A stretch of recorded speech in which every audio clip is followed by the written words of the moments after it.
End gold buyers, మీ కష్టాల్లో నమ్మకమైన మీ ఆత్మీయ నేస్తం.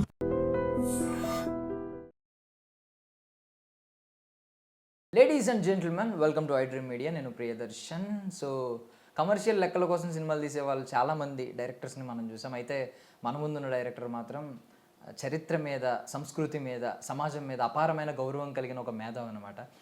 1988 ఆ టైంలోనే కొమరం భీం గురించి, ఆ గిరిజన యోధుడి గురించి, ఆ పోరాట యోధుడి గురించి ఎవరికీ తెలియని టైంలో ఆయన, చాలామందికి తెలియని టైంలో ఆయన ఆ సినిమాని తీసుకున్నారు. 20 ఏళ్ళు ఆ సినిమా కోసం, రిలీజ్ కోసం వెయిట్ చేసి ఆఖరికి రిలీజ్ చేసి ఈరోజు నంది అవార్డ్స్ అందుకున్న వ్యక్తి ఆయన. బెస్ట్ ఫిల్మ్ డైరెక్టర్గా కానీ, ఫిల్మ్ మేకర్గా కావచ్చు, స్క్రీన్ ప్లే రైటర్గా కూడా నంది అవార్డ్స్ అందుకున్న వ్యక్తి. ఈవెన్ గద్దర్ అడ్వైజర్ మెంబర్గా ఆ గద్దర్ టీంలో కూడా ఉన్నారనమాట, గద్దర్ అవార్డ్స్ టీంలో.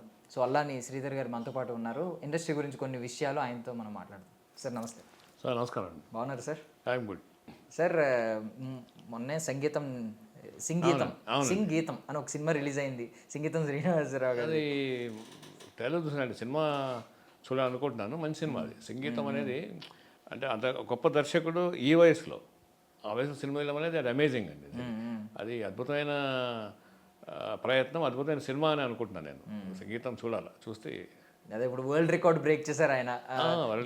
ఆ వయసులో తీసిన వాళ్ళు ఏ ఫిల్మ్ మేకర్ లేరు. లేరు ఎందుకంటే ఆయన 94 ఇయర్స్ అనుకుంటా, 95 ఇయర్స్ చేశారు. అది మా అందరికీ ఏంటంటే ఒక ఇన్స్పిరేషన్. ఇప్పుడు మనము 50 ఏళ్ళకి, 60 ఏళ్ళకి, 65 ఏళ్ళకే వృద్ధాప్యం అనే ఫీల్ అయ్యే దాంట్లో 95 ఏళ్ళకి ఆయన సినిమా తీయడం అనేది ఇట్స్ అమేజింగ్. సో చాలామంది ఫిల్మ్ మేకర్స్కి ఒక ఇన్స్పిరేషన్ కింద ఉంటుంది అది అనిపిస్తుంది నాకు అట్లా. సో ఇప్పుడు బేసికల్లీ సార్, మనకి పోస్టర్స్లో ప్రతి సినిమా, కమర్షియల్ సినిమా రిలీజ్ అవ్వడం, posters next day success meet పక్క ఆ రోజు జరుగుతుంది. తర్వాత పోస్టర్స్లో మనకి 100 కోట్ల నుంచి స్టార్ట్ అవుతున్నాయి. 100 కోట్లు, 3 రోజులకి 300 కోట్లు, 5 రోజులకి 500 కోట్లు, ఒక 2 వారాల్లో 1000 కోట్లు క్లబ్ అట్లా. కాకపోతే మిస్ అవుతుంది ఏంటంటే సార్, ఇప్పుడు సినిమాలు ఉన్నాయండి. ఇప్పుడు దేవర సినిమా చూసినప్పుడు అబ్బా ఎన్టీఆర్ మాస్ యాంగిల్ ఇది, అది అబ్బా ఏం చేశాడు, లాస్ట్లో ఒక బాహుబలి లాంటి ట్విస్ట్ ఇచ్చాడు, ఇలా అనుకుంటున్నారు. పెద్ద ఉంది, అబ్బా రామ్ చరణ్ గారు ఏం కష్టపడ్డాడు, అసలు మామూలుగా కష్టపడలేదు, మంచి మెసేజ్ ఓరియంటెడ్ సినిమా, ఇలా అనుకుంటున్నారు. బట్ ఏంటంటే మీకు సినిమా చూసి వచ్చిన తర్వాత ఇలా చాలా సినిమాలు, కమర్షియల్ సినిమాలు కమర్షియల్గా చాలా పెద్ద హిట్లు అవ్వచ్చు, వాళ్ళకి నెంబర్స్ కనిపిస్తూ ఉండొచ్చు, ఫ్యాన్స్ చొక్కాలు చించుకోవచ్చు, కానీ ఆకలి మాత్రం తీరకుండా ఏదో అర్ధాకలతో బయటకు వచ్చేస్తున్న ఫీలింగ్ వస్తుంది సార్ చాలా సినిమాలకి. మీరు కూడా అలాగో 99% సినిమాలు ఎందుకు ఫెయిల్ అవుతున్నాయని చెప్పి దాని గురించి మాట్లాడిన వ్యక్తి కాబట్టి మీకేమనిపిస్తుంది? మీకు ఈ సినిమా ఈ మధ్యకాలంలో చూసింది ఏదన్నా సినిమా మీకు కంప్లీట్ ఆకలి తీర్చినట్టు అనిపించిందండి? ఉన్నాయండి. ఇప్పుడు బలగం సినిమా ఉంది, అది డిఫరెంట్గా బాగుంది. ఈవెన్ పెద్ద సినిమాలో కూడా ఒక సోషల్ కాజ్, అంటే ఇప్పుడు మిగతా వదిలేయాలి. ఇప్పుడు జాహ్నవి క్యారెక్టర్ ఉంది, అవి ఓకే, అది కాదు కదా మెయిన్ సినిమా. అంటే ఆ సినిమాలో అతను పెట్టిన ఎఫర్ట్ సోషల్ కాజ్ మీద చేసింది బాగుంది అనిపించింది. అట్లాగే మన ఇప్పుడు పెద్ద స్టార్ చేశారు కాబట్టి ఆ సినిమాలో ఎఫర్ట్ ఉండదు, లేకపోతే సామాజికమైన అంశాలు ఉండవు అని అనుకోవడం లేదండి. ఈయన మహేష్ బాబు చేసిన సినిమాలు కానీ, తర్వాత మహర్షి లాంటివి కానీ, ఇవన్నీ కూడా వ్యవసాయం గురించి, వాటి గురించి ప్రమోట్ చేస్తూ ఉన్నారు. అట్లాగే ఈయన చేసిన సినిమాలు, యునైటెడ్ చేసినవి, వాటి మీద కామెంట్ చేయడం అనేది నా ఉద్దేశం కాదు నిజానికి. కాకపోతే సోషల్ కనెక్టివిటీ అనేది ఇవాళ ఒక అందులో ప్రధాన అంశంగా మాత్రమే సినిమాలు చూస్తారు. అంటే ఒక కాల్పనిక కథను చూడడం లేదు. అంటే రాజమౌళి గారి సినిమా వదిలిపెట్టండి, రాజమౌళి సినిమాలో కూడా ఆయన చాలా గ్రాండియర్ ఉంటుంది. ఒక ఎమోషనల్, అంటే ఒక చందమామ కథ ఇష్టపడే వాళ్ళు అట్లాగా అనిపిస్తుంది, అద్భుతంగా తీస్తారు ఆయన, అది వేరే. కానీ సోషల్ యాంగిల్ లేకుండా, సోషల్ కనెక్టివిటీ లేకుండా అమెరికాన్ సినిమా తీయట్లేదు, అట్లాగే రామ్ చరణ్ తీయట్లేదు, సుకుమార్ తీయడం లేదు. అంటే నేనేమన్నా అంటే వీళ్ళు కనెక్ట్ అవుతున్నారు. ఇప్పుడు ఇది వెరీ గుడ్ ఆస్పెక్ట్ అను ఇప్పుడున్న దాంట్లో. అంటే కేవలము ఒక హీరో విలన్ని కొట్టడం ఒకటే అలాంటి పోయి సహజమైన నిర్మాణం అనేది వచ్చింది. మేము కోరుకునేది అంటే శ్యామన్ గారు కానీ, వీణా సింగరావు గారు కానీ, మేము మాలాంటి వాళ్ళం కానీ కోరుకునేది ఏంటంటే సహజంగా ఉండగలిగితే బాగుంటుంది సినిమా అనుకున్నాము. అలాంటి సహజంగా సినిమాలు వస్తున్నాయి. ఈ కంటెంట్ వైజ్ అంటారా కొన్ని తప్పదు. అంటే మీరు మామూలుగా సినిమా అంటే అర్థంలా ఉండాలి, అబద్ధంలా ఉండొద్దని నమ్మే వ్యక్తి. సినిమా అనేది రియలిస్టిక్గా ఉండాలండి. కాకపోతే ఇప్పుడు మొత్తం అందరూ ఫాలో అయ్యేది ఏంటంటే లార్జర్ దెన్ లైఫ్ అని చెప్పి, ఆ స్కేల్, ఆ ఫ్యాంటసీ ఫిల్మ్స్ మొత్తం అన్నీ ఇవే ఫాలో అవుతున్నారు. మీకు కమర్షియల్ టెంప్లెట్ వచ్చిన తర్వాత అంతా పోనీ కమర్షియల్గా అప్గ్రేడ్ అయ్యారా అని ఆలోచిస్తుంటే చాలామంది ఏంటంటే ఇప్పుడున్న ప్రపంచం చాలా ముందుకెళ్తుంది కానీ కమర్షియల్ టెంప్లెట్ ఎప్పుడో 90sలో ఉన్న టెంప్లెట్నే ఇంకా ఫాలో అవుతున్నారు అనేది ఒక విమర్శ. సో మీ మీ సమాధానం ఏంటి సార్? ఇది చాలా కాంప్లికేటెడ్, చాలా జటిలమైన ప్రశ్న నాలాంటి వాడికి. ఇది అబ్జర్వ్ చేస్తున్న ఏమనుకుంటానంటే, ఇప్పుడు కొంతమంది డైరెక్టర్లు చెప్తారు కమర్షియల్ సినిమాలో పసరు లేదు, అది లేదు, కానీ హిట్ అవుతుంది అని అంటారు. కానీ జనం మెచ్చిన సినిమాలో ఏమి లేకపోతే జనం ఎందుకు మెచ్చుతారు? పాయింట్ మనం. కరెక్ట్. ఇప్పుడు పాదాల బరిలో అతను అంటాడు, జనం మెచ్చేది మనం చేయాలా, మనం మెచ్చే జనం చూడాలా అని. రెండుకి ఆ డైలాగ్ ఎప్పటి నుంచి ఉంది, కేవీ రెడ్డి గారి టైం నుంచి ఉంది. సో ఇవాళ జనం మెచ్చే సినిమాల్లో జనం మెచ్చడమే కాకుండా, జనానికి ఇష్టపడేయడమే కాకుండా, జనానికి ఉపయోగపడే అంశాలు ఉంటే గొప్ప విషయం అది. అది అప్పుడు ఆ సినిమా నిజమైన సినిమా అవుతుంది. మనం ఏదో ఆర్ట్ సినిమా చేస్తాము, ఆర్ట్ అంటే ఒక కళాత్మక చిత్రం చేస్తాము, ఎవరు చూడకపోతే ఏంటి లాభం దానివల్ల? అదే కారణం మీద నేను కొమ్మరం భీమ్ తీసిన తర్వాత 18 years దాదాపు దాని మీద ట్రై చేశాను. ప్రతి డిస్ట్రిబ్యూటర్ దగ్గరికి పోయినాను, ప్రతి ప్రదర్శన పంపిణీదారికి పోయినా, ప్రదర్శనదారికి పోయినా, వాళ్ళు ఏమంటారంటే నేను ఎక్కని గుమ్మం లేదు, తొక్కని గడపలేదు సినిమా కోసం. ఆ డబ్బా పట్టుకుని తిరిగేవాడిని. ఆ సినిమా రీల్స్ అప్పుడు డిజిటల్ కాదు కదా. అయితే వాళ్ళు ఏంటి, ఎవరు చూస్తారు సినిమా? కొమ్మరం భీమ్ అంటే ఎవరికి తెలుస్తుంది, ఎవరు చూస్తారు, సినిమాలో ఏం అంశం ఉందన్నారు. అట్లా అన్నవాళ్ళు 24 centersలో 50 రోజులు ఆడింది, 50 days ఆడింది. దీపక్ థియేటర్లోనే 4 shows ఆడింది, ఒక్క షో కూడా ఆడదన్న మిత్రులు నాకు ఉన్నారు. కానీ అది సినిమా 24 centersలో 2 తెలుగు రాష్ట్రాల్లో 50 రోజులు ఆడింది. అది నాకు సంతోషం అనిపించింది. కొన్ని సెంటర్లు 100 కూడా ఆడింది మార్కులు. అంటే ఏమంటుందంటే, ఇప్పుడు ప్రజలకి అర్థమయ్యే విధంగా, ప్రజలకు నచ్చే విధంగా సినిమా తీస్తే ఆ సినిమాలో కంటెంట్ పక్కన పెట్టినా సినిమా ఆదరిస్తారు జనాలు. కంటెంట్ కూడా కరెక్ట్గా ఉంటే అది డబుల్ పర్పస్ సర్వ్ చేస్తుంది. అంటే మీకు మంచి భోజనము దొరుకుతుంది, ఆరోగ్యకరమైన భోజనము దొరుకుతుంది. మీకు రుచికరమైన భోజనం ఉండాలి అని మొత్తం బిర్యానీ తింటే మీరు ఉండలేరు. అట్లాగే ఓన్లీ రుచికరం చెప్తే గడ్డి గంధం తిని బతకలేము. సో రెండింటికి ఒక సమన్వయం ఉండాలనుకుంటున్నాను నేను. అంటే ఇప్పుడు అనిపిస్తుంది నాకు, కొమ్మరం భీమ్ తీసే రోజుల్లో కాదు, తర్వాత కొమ్మరం భీమ్ నుంచి చాలా ముందుకు వచ్చా కదా, సమాజంలో ఉన్నాను. నేను రోజు 2 సినిమాలు చూస్తాను. ఓటీటీ ప్లాట్ఫామ్లో చూస్తాను, ప్రీవియస్ చూస్తాను, సెన్సార్ బోర్డ్ మెంబర్గా పనిచేశాను. నేను ఆ 2 years అన్ని సినిమాలు చూశాను, ఎప్పుడు ఎగ్గొట్టకుండా. తర్వాత ఫిలిం ఫెస్టివల్ అన్ని అటెండ్ అయ్యాను. ఇవాళ కూడా ఈ సినిమా అంటే ఒక వ్యసనం నాకు మందు అలవాట్లేదు, సిగరెట్ అలవాట్లేదు, సినిమా అలవాటు ఉంది. రోజుకి పొద్దున 5 లేస్తే 5 to 7 ఒక సినిమా ఓటీటీలో, మళ్ళీ నైట్ ఒక సినిమా, అట్లా ఉంటుందన్నమాట. అందుకని ఇప్పుడు ఏం జరుగుతుందనేది చూస్తుంటే, జరుగుతున్న తప్పులు వెతకడం కంటే మంచి వెతకడం బెటర్ అనిపిస్తుంది నాకు. ఇది మనది కాదు, ఇది కమర్షియల్ సినిమా, ఇది ఆర్ట్ సినిమా, ఇది అర్థవంతమైన సినిమా, అనర్థమైన సినిమా అని మనం కేటగిరీ వేయలేం. ఎందుకు వేయలేమంటే ప్రపంచంలో ముందుకు వచ్చింది. ఇవాళ కోవిడ్ నుంచి ఎక్కువ మంది అలవాటు పడ్డారు ఓటీటీ ప్లాట్ఫామ్స్కి, సినిమాలు చూడడానికి, డిఫరెంట్ సినిమాలు చూడటానికి. ఇవాళ నేను తీసిన రోజుల్లో, కొమ్మరం భీమ్ తీసే రోజుల్లో, లేకపోతే అంత తర్వాతనో ఫిలిం ఫెస్టివల్కి వెళ్ళే ఛాన్స్ నా ఒక్కడికే తక్కువ మందికి ఉండేది. నేను హైదరాబాద్ ఫిల్మ్ క్లబ్లో కూడా మెంబర్గా ఉన్నా, ప్రెసిడెంట్గా కూడా చేసేదానికి, అధ్యక్షుడిగా ఉన్నా. అయితే ఇప్పుడు అలాంటి ప్రతి వారికి ప్రతిరోజు ఫిలిం ఫెస్టివలే, ప్రతి వ్యక్తికి కూడా. మీరు ఫిలిం ఫెస్టివల్ కార్డు అక్కర్లేదు, ఇంట్లో కూర్చుంటే చాలు మీకు. అన్ని సినిమాలు, సత్యదేవ సినిమాలన్నీ ఉన్నాయి. తర్వాత ఇప్పుడు వస్తున్న ఇండిపెండెంట్ సినిమాలు కానీ, లేదా ఇప్పుడు వస్తున్న అద్భుతమైన సినిమాలు కానీ అన్నీ మీకు అవైలబుల్ ఉన్నాయి. ఇవి చూస్తున్న ప్రేక్షకులు మీరు కమర్షియల్ తీస్తారా, ఆర్ట్స్ సినిమా పక్కన పెట్టండి, ఆ స్టాండర్డ్స్ మాత్రమే తీయాలి మీరు అని. అందుకనే ఇప్పుడు తమిళ్లో కానీ బైసన్ లాంటి సినిమాలు వస్తున్నాయి, తర్వాత జై భీమ్ లాంటి సినిమాలు వస్తున్నాయి. సో ఇప్పుడు వస్తున్న సినిమాలు తెలుగులో కూడా మంచి సినిమాలు వస్తున్నాయి. సో వీటన్ని చూస్తుంటే ట్రెండ్ మారిందండి. అంటే ట్రెండ్ మారింది, మా అభిప్రాయం కూడా మార్చుకోవాలి. అందుకని నేను మా అభిప్రాయం మార్చుకున్నా. ఏది కమర్షియల్ అంటే అంటరాని సినిమా కాదు, అది మనం చూసి ఎంజాయ్ చేసే సినిమానే. ఏ సినిమా చూసినా నాకు కళ్ళమణీళ్ళు వస్తాయి. ఈవెన్ హీరో చెల్లెని పట్టుకుని చేసినా కూడా నాకు కళ్ళమణీళ్ళు వస్తాయి. దాని పర్పస్ అంతవరకే ఉంటుంది, ఇంకేముంటుంది. సో ఇప్పుడు అందుకే అప్గ్రేడ్ అవుతున్నారు. ఇప్పుడు ఎలాగో లవ్ స్టోరీ ఒకటి వస్తుంది, ఒక ఎలాగో ఒక క్రైమ్ థ్రిల్లర్ ఏదో సంథింగ్, ఒక వెబ్ సిరీస్కి ఒకటి ప్లాన్ చేసుకున్నారు సార్. ఇంకోటి ఏంటో మహిళల లైంగిక వేధింపుల గురించి కూడా ఒక టీనేజ్ అమ్మాయి అనుకుంటా కదా, టీనేజ్ అమ్మాయి రీసెర్చ్ చేసి సంథింగ్ దాని గురించి ఇప్పుడు చేస్తాం. అది ఒకటి ప్లానింగ్ ఉంది. మంచి మంచి ప్రాజెక్ట్స్ అన్ని లైన్ అప్ పెట్టుకున్నారు. కాకపోతే నాకు కథ చెప్తే నేను ఓటీటీ వాళ్ళు నాకు పంపి ఇంకొక చెప్పండి, బయట చెప్పడం లేదు. Okay okay. బట్ ఒక అప్పటి శ్రీధర్ గారి గురించి ఒకసారి అడుగుతున్నాను సార్. యాక్చువల్లీ నిజంగా మీరు రూపాయి సంపాదించుకున్న డబ్బు అది తీసుకెళ్ళి నిజంగా అప్పటికి ఎవరికీ తెలియదు, కొమరం భీం ఎన్టీఆర్ గారు చేసేసరికి దానికి ఒక హైప్ వచ్చింది, రాజమౌళి గారు ఇంకా హైప్ తీసుకొచ్చారు. బట్ మీరు ఆ రోజుల్లో చేసినప్పుడు నిజంగా ఆదిలాబాద్ ఫారెస్ట్ ఏరియాలోకి వెళ్ళి షూట్ చేసి అక్కడ రీసెర్చ్ చేసి ఇదంతా చేశారు. అయిపోయింది, స్లీప్ కూడా లేదు మాకు అప్పుడు, నో స్లీప్. ఎందుకంటే అప్పుడు కొమరం భీం యాక్ట్ చేసిన భూపాల్ రెడ్డి గారు చాలా ప్యాషనెట్గా, అంటే దమ్మి ఉన్న వ్యక్తి. అతనికి ఆయన అడవి జీవితం తెలుసు, ఆదివాసీ పోరాటం తెలుసు. అట్లాగే రైటర్గా ఉన్నారు ఎస్ఎం ప్రాణరావు గారు, ఆయన కూడా అద్భుతమైన పోయిటరీ రాశారు. తర్వాత వీళ్ళంతా కూడా ఒక డిఫరెంట్ స్కూల్ చెందిన వాళ్ళు. సో నేను కూడా అప్పుడు ఏమంటారు దాన్ని, చాలా భావోద్వేగంతో ఉన్నాను, ఎమోషనల్గా ఉన్నాను. అడవుల్లో తిరిగాము, అడవుల్లో జొన్న గట్టక తిన్నాము.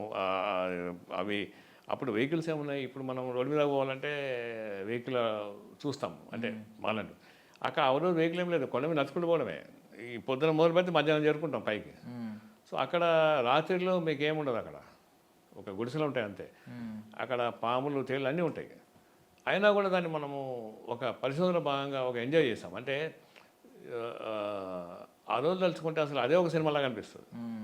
ఇప్పుడు నేను ఏ స్టూడియో నాకు ఉంది కాబట్టి ఎప్పుడైనా నేను సినిమా తీస్తాను. ఇది కొమరం భీంలో మేము ఎట్లా, మా టీం ఎట్లా పనిచేసింది, అప్పుడు పరిస్థితులు బట్టి ఇప్పుడు మాకు ఈజీ ఏఐ ద్వారా చేయటం, ఏఐ కానీ మిగతా కానీ.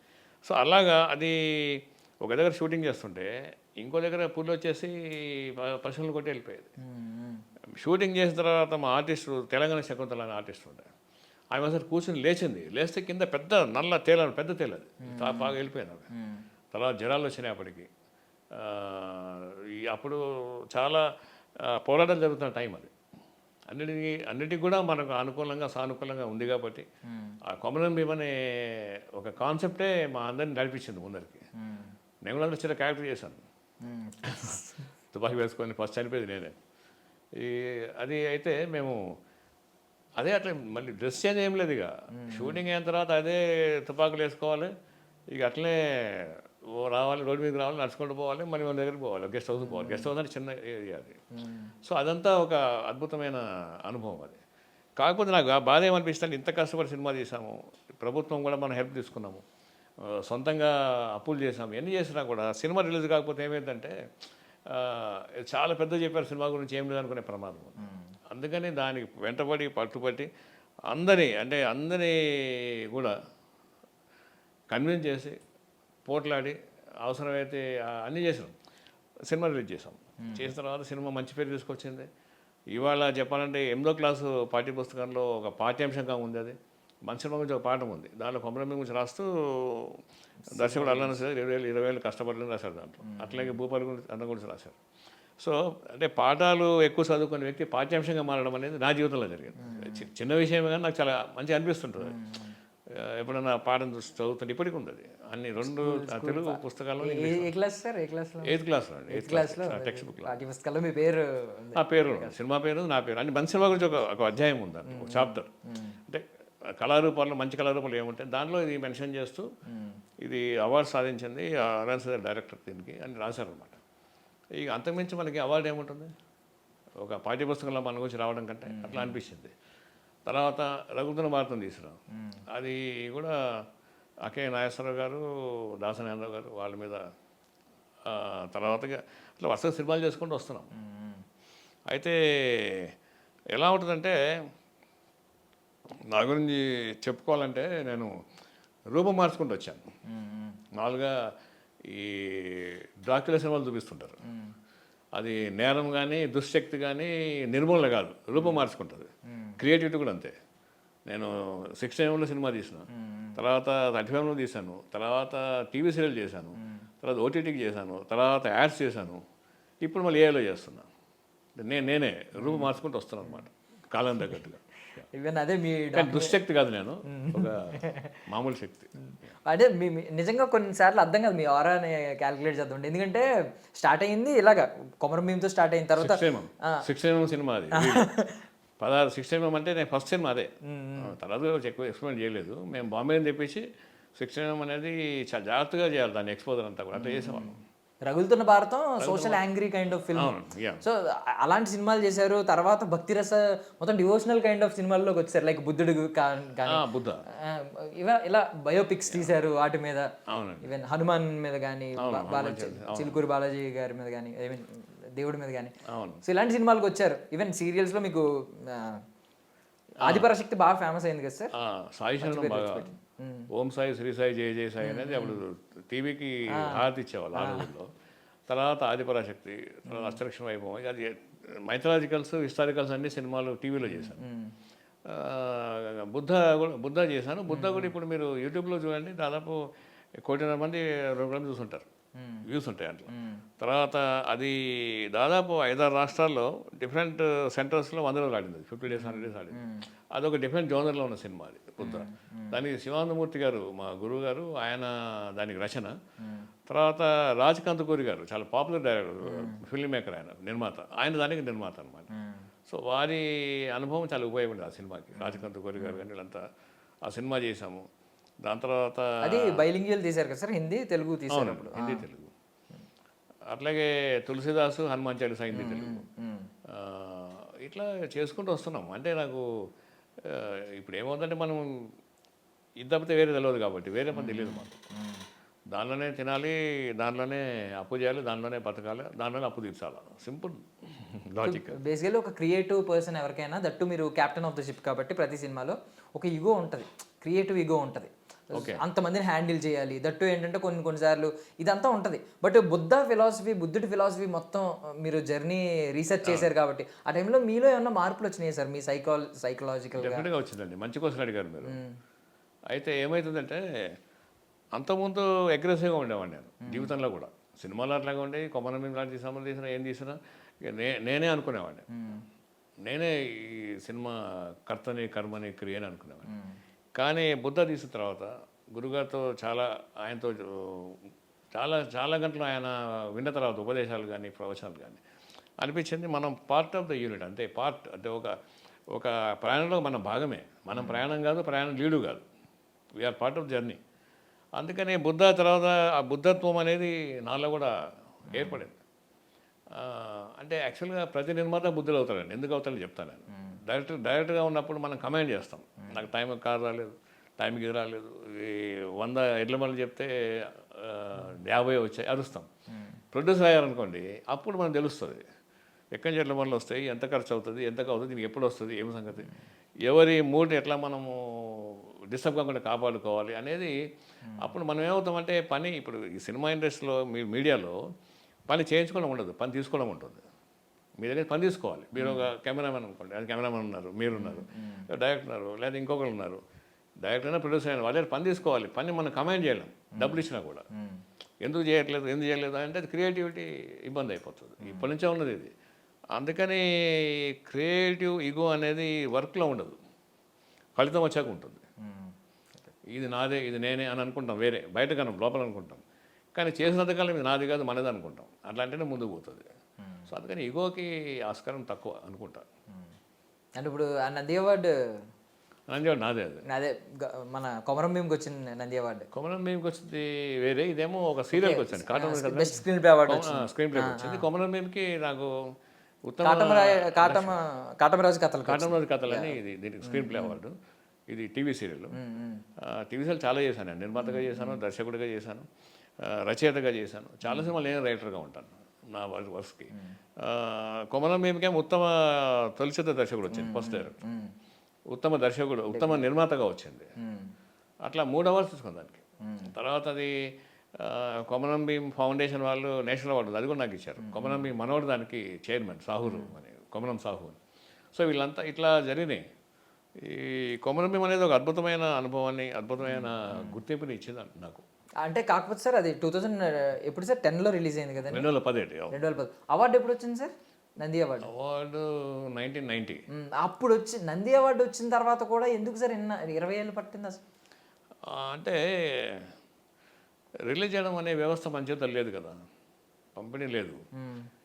ఇప్పటిలాగా ఓటీటీ ప్లాట్ఫామ్స్ అంత ఈజీగా ఏమి లేదు.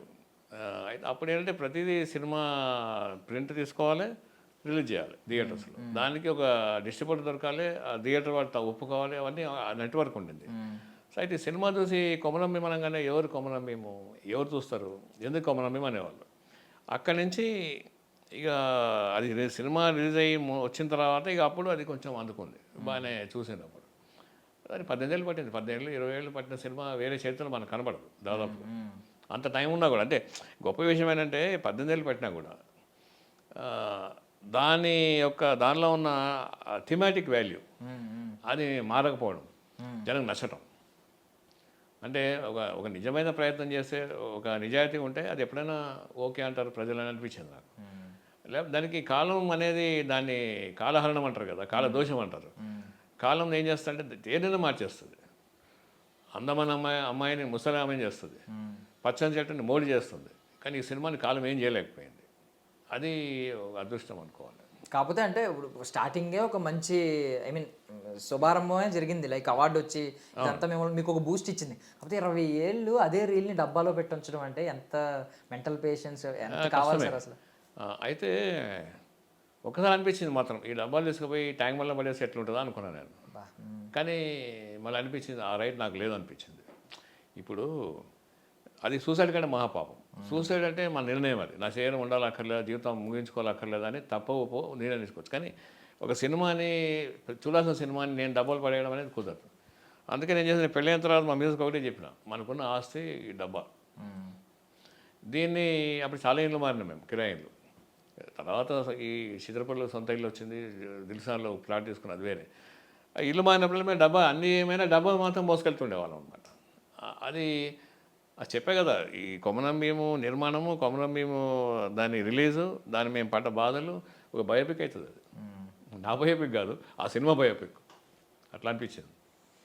సో తర్వాత RRRకి ఆ అనౌన్స్మెంట్ వచ్చినప్పుడు అది మీరు చాలా ఆనందపడి ఉంటారు. అంటే చాలా ఫీల్ అయినాను. నన్ను చాలా ఇంటర్వ్యూ చేసినప్పుడు మీరు ఇట్లా అన్నారు కదా అది ఇది అంటే చెప్పిన, ఆయన కొమరం భీమ్ అనే పేరుని ప్రపంచవ్యాప్తంగా ఆయన తీసుకొస్తున్నాడు. అంతకంటే మంచిదేముంది.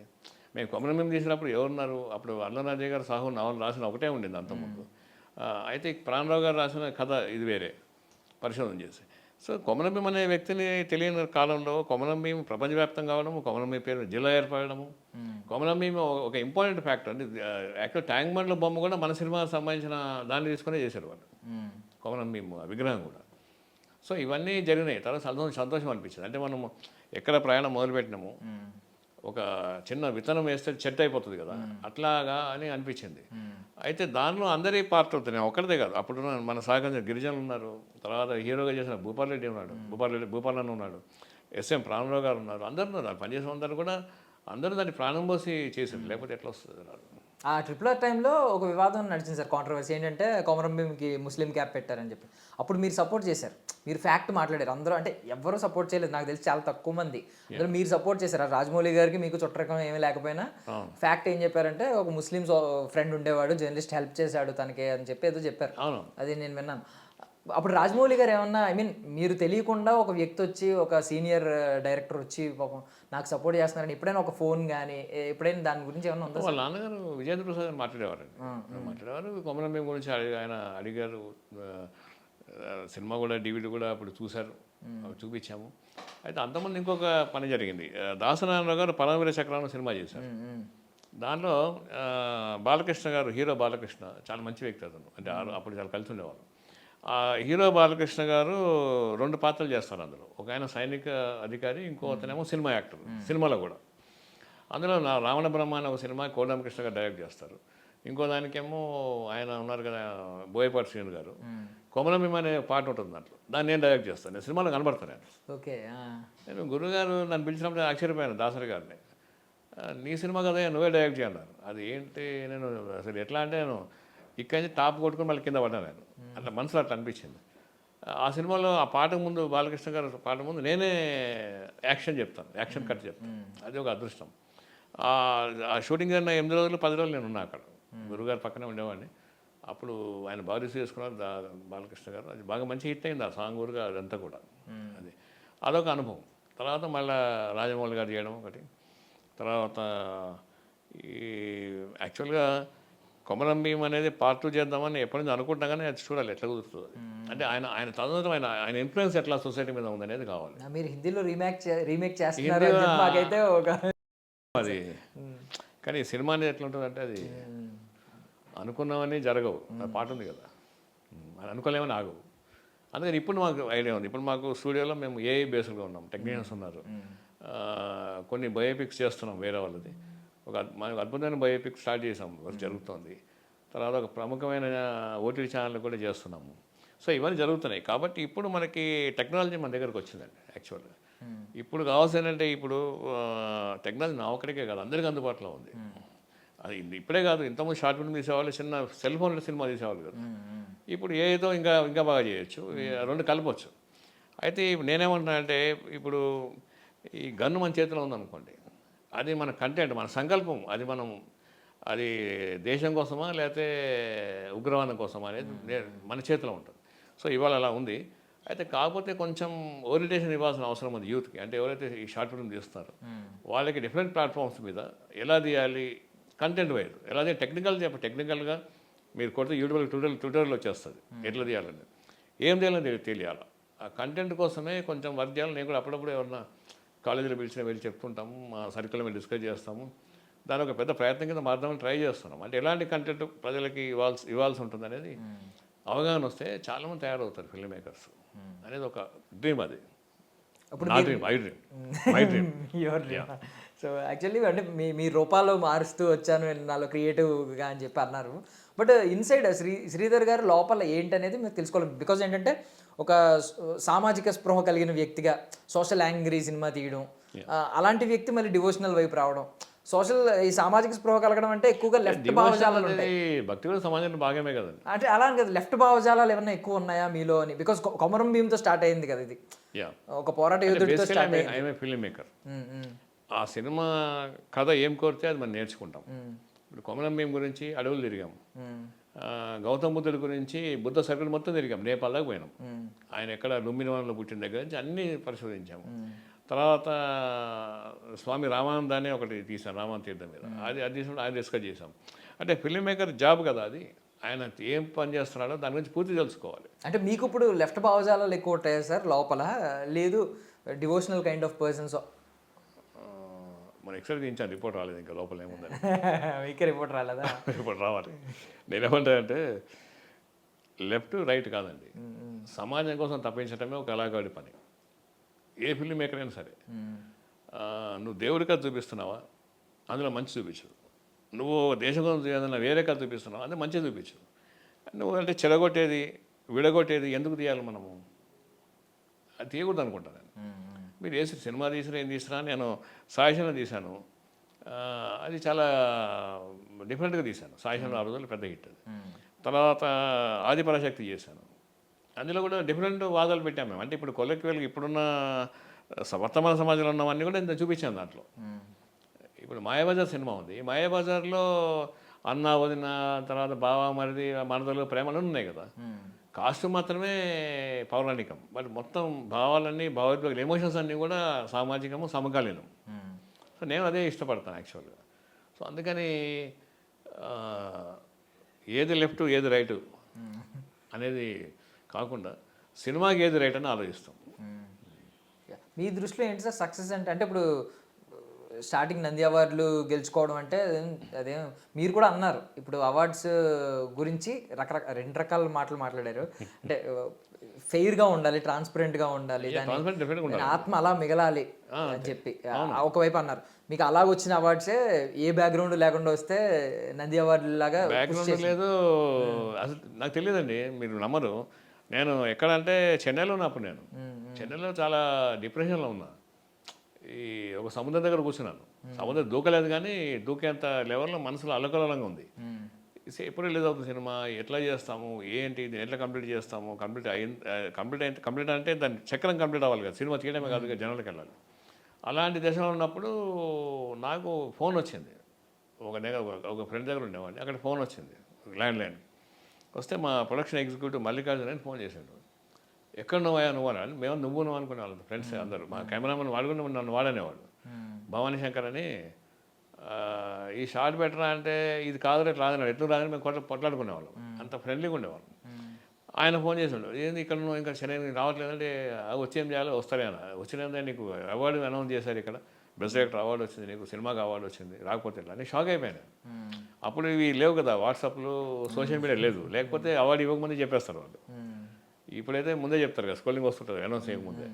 సో అట్లాగా వాళ్ళు లేదు కాబట్టి నేను షాక్ అయిపోయాను. ఎంబడే నేను బయలుదేరి వచ్చేసాను ఇక్కడికి.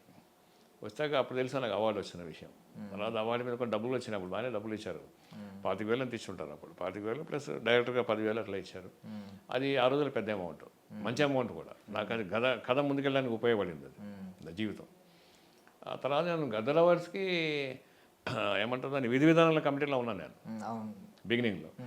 అది బాగానే వర్కౌట్ చేసాము. అది మంచి మెంబర్ కింద ఉన్నారు సార్ మీరు. ఫస్ట్ దాని గైడ్లైన్స్ కమిటీ ఉంటుంది. ఓకే ఓకే, ఆ గైడ్లైన్స్ కమిటీలో ఉన్నారా? తర్వాత ఆ గైడ్లైన్స్ అన్ని ఫామ్ చేసాము. అది బాగానే వచ్చింది. అది గద్దర్ అవార్డ్స్ అనేది అంటే కాకపోతే మీరు దానిలో ఉన్నప్పుడే కొన్ని వ్యాలిడ్ క్వశ్చన్స్ రైజ్ చేశారు సార్. మీరు ఇన్సైడ్ ఉంటూనే కొన్ని వ్యాలిడ్ క్వశ్చన్స్ ఏంటంటే లైక్ ఉన్న టీంలో ఎక్కువ మంది ఆంధ్ర నుంచి ఉన్న ప్రొడ్యూసర్లు కానీ మేకర్స్ కానీ వాళ్ళు ఉన్నారు, దిల్ రాజు గారు కానీ కొంతమంది ఉన్నారు, ఇలాగా వాళ్ళు ఉన్నారనేది అది పక్కన పెడితే గద్దర్ గారు యాక్చువల్లీ ఇలా కమర్షియల్ ఫార్మేట్ని ఈ గ్లామర్ సినిమాని ఆయన ఒప్పుకోలేదు. అలాంటి వ్యక్తి ఇప్పుడు రేపు పొద్దున్న సినిమాలు అనౌన్స్ చేసి అవార్డ్స్ ఇస్తున్నప్పుడు అలాంటి బోల్డ్ సినిమాలకు కూడా అవార్డులు ఇస్తే ఒకవేళ దాని ఆత్మ చచ్చిపోద్ది కదా అనే ఒక పాయింట్ రైజ్ అయింది దాని అప్పట్లో కొంతమంది అన్నారు. అయితే అదేమవుతుందంటే మనం గద్దర్ అనే వ్యక్తి ఒక తెలంగాణ సాంస్కృతిక వైభవానికి ఒక చిహ్నం అతను, ఒక సింబల్. ఇప్పుడు అశోక చక్రం ఉంది భారతదేశం జెండా కింద. అన్నీ మంచి చేస్తారా? ఆ జెండా గుర్తున్నప్పుడు కింద చేస్తూనే ఉన్నారు కదా. దాన్ని ఎవరేం చేస్తాడు? అది ఎవరికి వ్యక్తిగతంగా ఉండాల్సింది కదా, వ్యవస్థ ఏం చేస్తుంది? ఇప్పుడు గద్దర్ అవార్డ్స్ ఇవ్వాలనుకున్న సంకల్పం ఉన్నప్పుడు గద్దర్ పేరు మీద అవార్డు ఇవ్వాలని మంచి విషయం అది. గద్దర్ అవార్డుకి గద్దర్ భావజాలం ఉన్న అవార్డ్స్ అనే కదా ఉద్దేశం. గద్దర్ అనే వ్యక్తిని మనం విసర్జనం చేస్తున్నాం, అంటే జనరలైజ్ చేస్తున్నాం. అంటే గద్దర్ ఒక వర్గానికి, ఒక స్వభావానికి, ఒక దీనికి సామాజికమైన పరిమితం కాదు. గద్దర్ అనేవాడు తెలంగాణకి ప్రతీక, తెలంగాణ మొత్తానికి ఆయన ఒక సింబలైజ్ చేసాం మనం. సో ఆయన పేరు మీద తీసుకోవడం అనేది మనము అశోక ధర్మచక్రం లాగానే. అశోకుడి చక్రం అనేది దాని విలువ జనం మీద వచ్చాక పెరిగింది. ఈయన యాక్సెప్టెన్స్ కూడా, గద్దర్ అన్న యాక్సెప్టెన్స్ కూడా ఇప్పుడు అందరూ యాక్సెప్ట్ చేస్తున్నారు. సినిమా వాళ్ళే వస్తున్నారు, గద్దర్ అవార్డ్స్ కూడా అందరూ అటెండ్ అవుతున్నారు. అంతకుముందు నంది అవార్డ్స్కి రాని వాళ్ళు కూడా గద్దర్ అవార్డ్స్కి వస్తున్నారు. సో ఈ గద్దర్ అవార్డ్స్ పైన మంచి అవార్డ్స్ ఇవ్వడం మంచిదే. అది గద్దర్కి సంబంధించింది కాదు, అది గద్దర్కి సంబంధించింది కాదు, ఆ కమిటీకి సంబంధించింది. కమిటీకి సంబంధించి కూడా కాదు. ఇంకా చెప్పాలంటే సినిమా తీసేవాడికి సంబంధించి. మంచి సినిమాలు తీస్తాయి కదా అవార్డు ఇస్తారు. మంచి సినిమాలు తీయకుండా అవార్డు రావట్లేదు అంటే ఎట్లా? ఇందులో కూడా డిలే నడిచిందంట కదా సార్. ఈ కమిటీ వేసి ఒకటి రమ్మన్నా కూడా లాస్ట్ సీఎం గారు వచ్చి క్లాస్ పీకి కొంచెం పుష్ చేస్తే కానీ ముందుకు వెళ్ళలేదు అని. అంటే ముందు అర్థం అవ్వలేదండి. అర్థమైన తర్వాత హక్ చేసుకున్నారు. సింపుల్. అన్నీ అర్థం అవ్వాలి ఏముంది. ఇప్పుడు మనమే అనుకుంటాం కదా గద్దరానికి వాటి సంబంధం ఏంటని. మీరే క్వశ్చన్ అడిగారు, అంటే ఎవరైనా క్వశ్చన్ మీరు వాళ్ళకి గుర్తు చేశారు. ఇప్పుడు మనం అనుకుంటే గద్దరన్న భావజాలానికి సంబంధించిన అవార్డ్స్ కాదు అది. గద్దరన్న యొక్క ఆయన జ్ఞాపకానికి, ఆయన శక్తికి, జాతి ఆయన గుర్తుపెట్టుకునే విధానానికి అవార్డ్స్ అవి. అంటే ఆ పేరు మీద సింపుల్.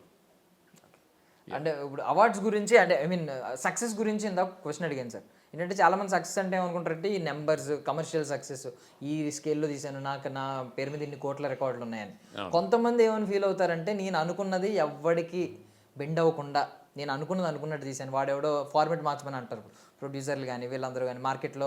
ఇది వద్దు అది వద్దు. ఈవెన్ మీరు రేపు పొద్దున్న హిందీలో ఈ సినిమా తీస్తానన్న కొమరం మేము వద్దు, టెంప్లెట్ మార్చాలి, ఇది మార్చాలి, అది మార్చాలి అంటారు. మన స్క్రీన్ ప్లేని, మన ఒరిజినల్ ఆథెంటిక్. బట్ మీరు ఫస్ట్ తీసిన సినిమాల్లో అది ఎక్కడ బెండ్ అవ్వలేదు, ఎవరికి బెండ్ అవ్వలేదు. మీ ఒరిజినల్ ఏదైతే ఆత్మ ఏదైతే అనుకున్నారో ఆత్మని ఎక్కడ చంపకుండా అదే సినిమాని తీశారు.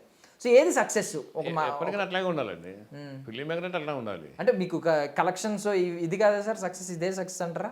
మనం అనుకున్నది మనం అనుకున్నట్టు చేయడం సక్సెస్ అంటారా? అనుకున్న సబ్జెక్ట్ ఆమోదం తీసుకున్న తర్వాత, ఇప్పుడు యాక్చువల్ బై ప్రొడ్యూసర్ ఎవ్రీబడి అనుకోండి, నేను మరి డబ్బులు పెట్టాలి కాబట్టి అది తీసుకున్న తర్వాత ఇక దాన్ని మార్చే అవకాశం ఉండకూడదు, మార్చే అవకాశం ఇవ్వకూడదు. ఫిల్మ్ మేకర్ అంటారు. మార్చిన తర్వాత ఇక నీకు ఏముంది కదా, ఒక రూపం ఇచ్చిన తర్వాత వెన్నెముక విరిచేశాక ఇంకేం కథ ఏముంటుంది? ఆ కథ మారిపోయింది కదా.